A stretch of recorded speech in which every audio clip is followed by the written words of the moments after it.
My cinema நண்பர்களுக்கு வணக்கம்.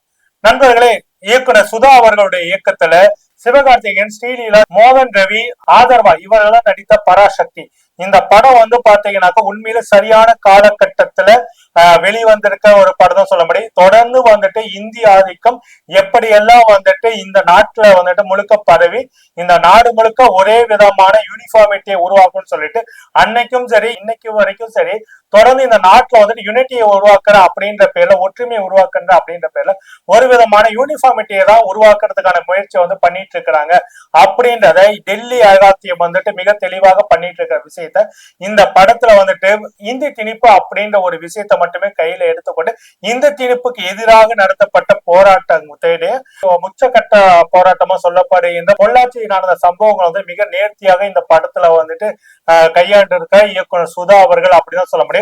படம் முழுக்க முழுக்க பாத்தீங்கன்னாக்கா ஒரு மொழி உணர்வு எப்படி இருக்கணும், ஒரு மொழியை எப்படி மதிக்கணும், பல தேசிய இனங்கள் வாழக்கூடிய இந்த நாட்டுல பாத்தீங்கன்னாக்கா ஒரு மொழி மட்டுமே ஒட்டுமொத்த மக்களுக்குமான அடையாளமா இருக்காது, பல மொழிகளும் வாழ்வதற்காக அத்தனை உரிமைகளும் இருக்கு அப்படின்றத உணர்ச்சி பூர்வமாக சொல்லி இருக்கிறாங்க இயக்குனர் சுதா அவர்கள்.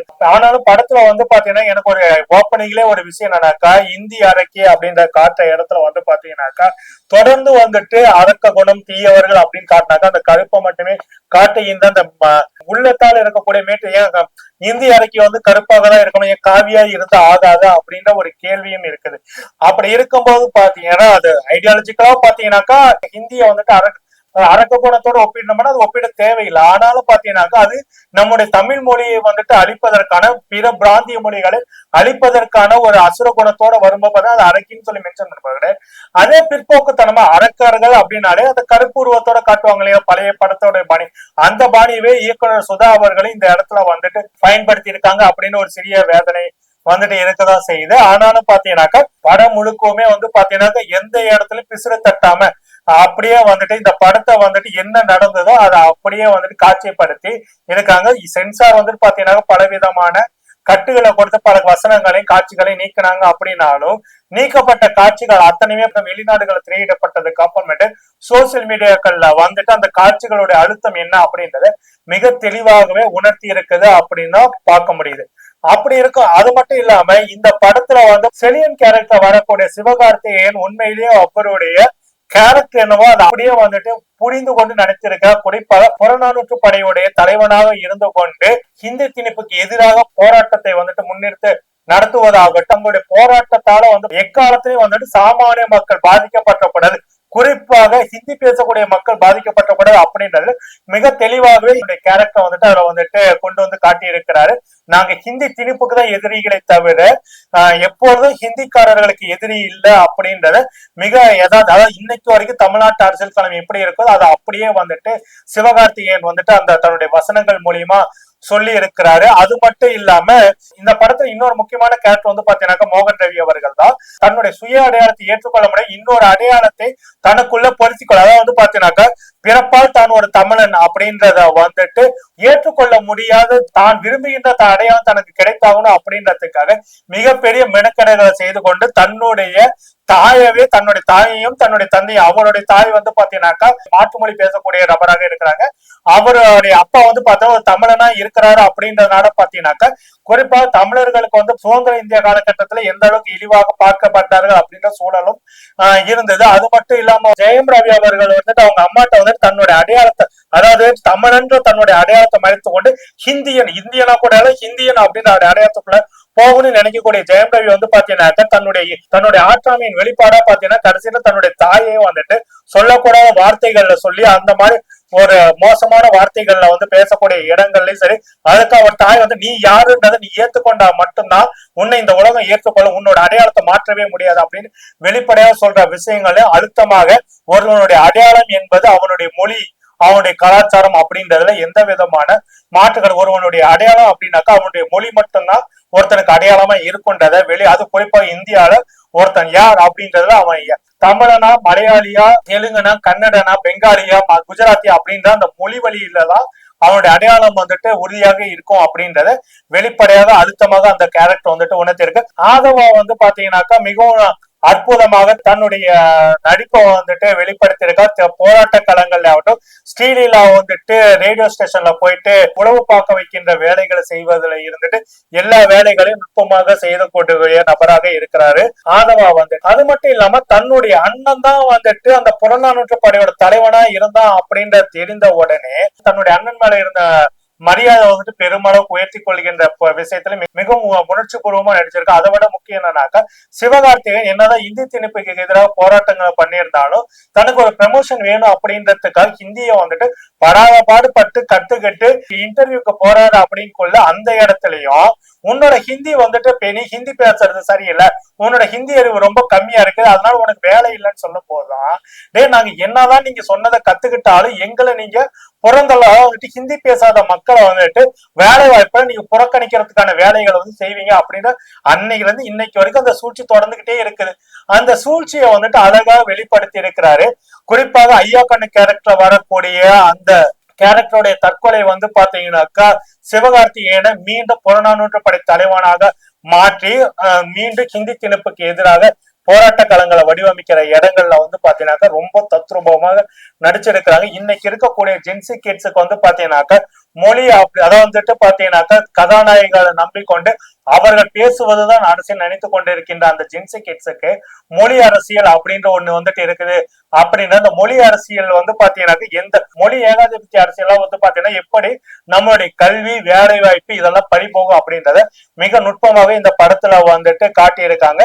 ஒவ்வொருத்தனுக்கும் அவனுடைய மொழிதான் மிக முக்கிய அடையாளம் அப்படின்றத மீண்டும் இந்த பராசக்தி வந்துட்டு பாத்தீங்கன்னாக்கா உறக்க சொல்லி இருக்குது அப்படிதான் சொல்ல முடியும். அதாவது இந்த நாட்டுல வந்து பாத்தீங்கன்னா எத்தனையோ திரைப்படங்கள் வந்துட்டு கமர்ஷியலா வரக்கூடிய மசாலா படங்களை விட்டுருங்க, இந்திய சுதந்திர போராட்டமாகட்டும் அதே போல கார்கில் போர் பத்தி எத்தனையோ படங்கள் வந்துட்டு வெளிவந்திருக்கு. ஆனா மொழி போரை பத்தியோ இல்ல மொழி தியாகிகள் பத்தியோ எங்களுடைய தலைமுறையில கூட வந்து பாத்தீங்கன்னா பல பேர்த்துக்கு தெரியாத அளவுக்கு தான் வந்துட்டு சூழல்கள் இருந்தது. அப்படி இருக்கும்போது பாத்தீங்கன்னா இன்னைக்கு மொழி உணர்வு மொழி போராட்டத்துடைய முக்கியத்துவம் என்ன அப்படின்றத உணர்த்துவதற்கு சரியான காலகட்டத்துல இந்த படம் வந்துட்டு இதே போல வந்து பாத்தீங்கன்னாக்கா வருஷத்துக்கு ஒரு படமோ இல்ல 2 படமோ வந்துட்டு இந்த மொழிப்போர் குறித்தும் இடஒதுக்கீடு போராட்டங்கள் குறித்தும் படங்கள் வந்து இடஒதுக்கீடு போராட்டங்கள் கூட வந்து பாத்தீங்கன்னாக்க ஒரு அதாவது அது கூட வந்து பாத்தீங்கன்னா ஒரு குறிப்பிட்ட வட்டத்துக்குள்ளே போயிட்டு இருக்கு. அது இல்ல, அந்த இடஒதுக்கீடு போராட்டத்துக்காக போராடியவர்களை முன்னெடுத்த படங்களும் வெளியே வரணும். அதே போல பாத்தீங்கன்னா இந்த மொழி போராட்டத்துல இருக்கக்கூடிய அத்தனை தியாகிகளுடைய தியாகத்தையும் உருவாக்குற மாதிரி இதே போல பராசக்தி பண்ண இன்னும் பல படங்கள் வந்துட்டு வெளிவர வேண்டிய அவசியம். சுதந்திர போராட்டத்தை வந்துட்டு சொல்வது எந்த அளவுக்கு முக்கியமோ அதே போல இன்றைய தலைமுறையினர் வந்துட்டு மொழி போராட்டத்தை புரிந்து கொண்டிருந்தால் மட்டும்தான் எங்களுடைய தலைமுறைக்கு அதனுடைய கடத்தாருடைய விளைவுதான் இன்னைக்கு பராசக்திக்கு நாங்க மகாசக்தின்னு ஒரு மொக்கையான ஒரு விஷயத்த வந்துட்டு தாமரை டிவி வந்துட்டு போட்டுட்டு இருக்காங்க. சோ இந்த மாதிரி விஷயம் வந்து இல்லாம மொழி போரும் எந்த அளவுக்கு வந்துட்டு இந்திய வரலாற்றுல இருக்கு அப்படின்றத உணர்த்துவதற்கு இந்த மாதிரி படங்கள் வந்துட்டு அவசியம் தேவை அப்படின்னு சொல்ல முடியும். இந்த படம் வந்து ஸ்ரீலீலா கேரக்டரும் பாத்தீங்கன்னாக்க மிகவும் யதார்த்தமாகவும் அதே போல சிவகார்த்தியன் தன்னுடைய அடையாளத்தை தன்னைகிட்டே மறைச்சிருக்கிறான் அப்படின்றதையும் ஸ்ரீலீலாவும் அவங்களோட நடிப்புல வந்துட்டு மிக நுட்பமாவே செஞ்சிருக்கிறாங்க. அது போல இந்த படத்துல வந்துட்டு ஜெயம் ரவி ஆதவாவுடைய பாட்டியா வரக்கூடியவங்க 8ஆம் கிளாஸ் வரைக்கும் படிச்சு என்ன கூட இன்னைக்கு போஸ்ட் ஆபீஸ் தற்கொலை ஆக்கிட்டாங்க அப்படின்னு சொல்லிட்டு இந்த மணி ஆர்டர் அதை ஹிந்தியில பேசினா மட்டும்தான் மணி ஆர்டர் கூட அனுப்ப முடியும் அப்படின்ற நிலைமையும், அதனால பாத்தீங்கன்னா பல மாணவர்கள் வந்துட்டு பணம் இல்லாம வெளியூர்ல அந்த காலத்துல தங்கி படித்தவர்கள் வந்து பட்டினியில வந்துட்டு வாடக்கூடிய சூழல் எல்லாம் இருந்த விஷயங்கள் எல்லாம் மிக தெளிவாகவே இந்த படத்தை வந்துட்டு அங்கங்க வசனங்கள் மூலியமா அழுத்தமாக சொல்லி இருக்கிறாங்க. டெல்லியில வந்துட்டு ஒரு காட்சி போராட்ட களத்தை வந்துட்டு வடிவமைக்கும் போது டெல்லியில இருக்கக்கூடிய எல்லா பேருந்துகள்லயும் இந்தி வாழ்க அப்படின்னு சொல்லிட்டு எல்லா பேருந்துகள்லயும் தமிழ்ல வந்துட்டு அந்தந்த ஊர் பேர்கள் பஸ் ஸ்டாப் பேர்களை வந்துட்டு எழுதி பஸ்ல போட வச்ச உடனே பாத்தீங்கன்னாக்க டெல்லி ஸ்தம்பிக்குது. அப்ப வந்துட்டு இந்தி வாழ்க அப்படின்ற ஒரு வாசகத்தையும் வைக்கிறாங்க. அப்பதான் வந்துட்டு பிராட்காஸ்டிங் மினிஸ்டரா இருந்த இந்திரா அவர்களுடைய கேரக்டர் என்ட்ரி ஆன உடனே இந்த ஊர்ல இந்தி தான் வாழணும், அதே போல எங்க ஊர்ல எங்க மொழி வாழக்கூடாது அப்படின்னு சொல்லிட்டு சிவராத்தியன் கேட்கக்கூடிய அந்த கேள்விகள் வந்து பாத்தீங்கன்னாக்கா கலை யதார்த்தத்தை வந்து புரிந்து கொள்ள வேண்டி இன்றைய இருக்கக்கூடிய அரசியல் இன்றைக்கு இந்திய ஒன்றியத்தை ஆண்டு கொண்டு இருக்கின்ற ஆட்சியாளர்களுக்கு கூட வந்துட்டு நெத்தி பொட்டு அடிக்கிற மாதிரியான கேள்வியா இருந்தது. கருப்பு கொடி காட்டினாக்கா இது கருப்பு கொடி காட்டினாக்கா அடிப்பீங்களாட, எங்க தலை மயிர் கூட கருப்பாதான் இருக்கு, முடிஞ்சா புடிக்கிக்கூடா அப்படின்னு சொல்ற அந்த வசனங்கள்லாம் பாத்தீங்கன்னாக்கா இன்ட்ரோ பிளாக்ல ரொம்ப கூஸ் பம்பா இருந்தது. குறிப்பாக வந்து பாத்தீங்கன்னாக்கா அண்ணா அவர்களுடைய கைதுக்கு அப்புறமேட்டு உதயசூரியன் உதிக்கும் போது முரசு ஒலிக்கும் அப்படின்ற அந்த ஒரு டைலாக்கும் பாத்தீங்கன்னாக்கா எல்லாமே கூஸ் பம் மூமெண்ட் அப்படின்னு தான் சொல்ல முடியும். அண்ணாவுடைய கேரக்டர் வந்து பாத்தீங்கன்னா நடிகை சேத்தன் அவர் வந்துட்டு அந்த அளவுக்கு வந்துட்டு அற்புதமாக வந்து நடிச்சிருக்கா. அவருடைய மேக்கப்ல இருந்துட்டு மெனக்கெடுகள் அதிகமாவே செஞ்சு ரொம்ப அழகா செஞ்சுட்டா.